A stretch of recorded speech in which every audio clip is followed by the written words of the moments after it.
So magnetism యొక్క bottom level conclusion ఒకటే, biomagnet improves your blood circulation, by default enhance your oxygen level. మన total body blood cells తో తయారైంది.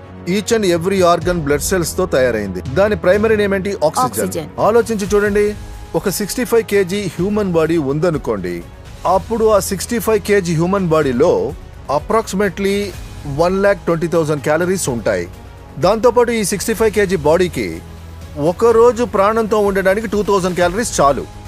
అంటే ఆ హ్యూమన్ బాడీ వర్స్ట్ కేసులో 7 రోజులు జీవంతో ఉంటుంది. Per day 2,000, 1,20,000 divided by 2,000. So ఆ హ్యూమన్ బాడీ వర్స్ట్ కేసులో 60 days without any nutrition, without any food, without any supplement ప్రాణంతో ఉండగలదు. నీళ్లు లేకుండా మన హ్యూమన్ బాడీ 15 నుంచి 16 రోజులు